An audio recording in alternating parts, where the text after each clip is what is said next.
This is taken from the opening pages of One Potato, Two Potato by Cynthia DeFlinch. Mr. and Mrs. Old Grandy lived alone on a bare and rocky hillside. Their children had grown up long ago and gone out into the great wide world to seek their fortunes. But Mr. and Mrs. Old Grandy stayed behind in their cottage where they had little and shared everything. Mr. and Mrs. O'Grandy were so poor they dug one potato from their garden every day, called it breakfast, lunch, and supper, and considered themselves lucky to have the one potato. They were so skinny they could sit side by side on one chair and eat their meals, and it was good. It was a good thing, too, because one chair was all they had. Mrs. O'Grady had only one hairpin. Together they had but one blanket full of holes, and one which they look turns wearing in the winter. They had just one candle which they never burned. Every evening, as the sun went down and darkness was nigh, Mrs. O'Grandy pretended to light the candle. They had one gold coin that they were saving for a rainy day, in which they kept tucked under the straw of their mattresses. Now Miss Old Grandy was as fine Mr. O'Grandy was as fine as a husband as Mrs. O'Grandy could have wanted.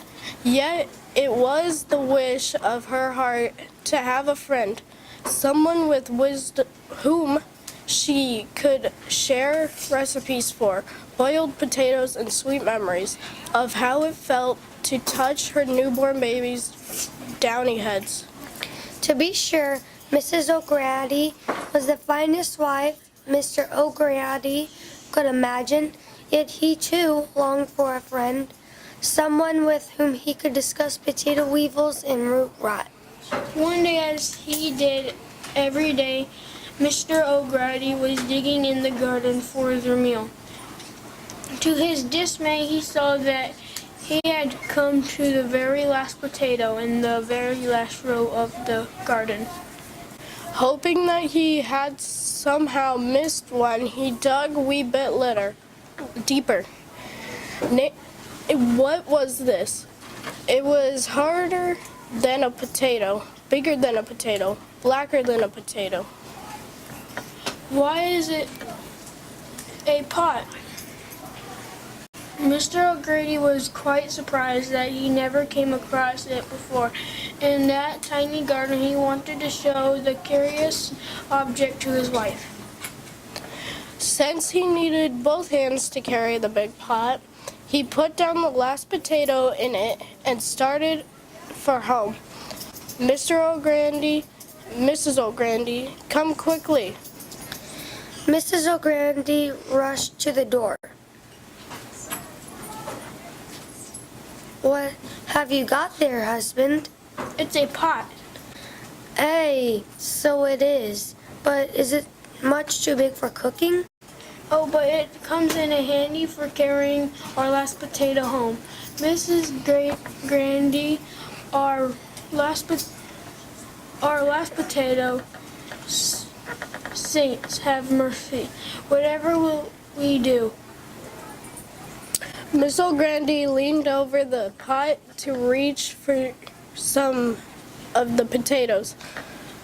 As she did, her hairpin fell out of her hair and into the pot. She paid it little mind though, because when she looked inside the pot, there were 2 potatoes. She held them up, showing Mr. O'Grady.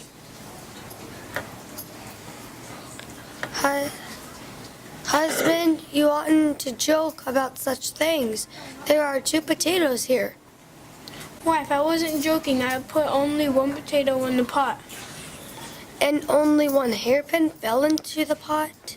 I suppose that now I will find too? What happened when she reached into the pot before her one hairpin?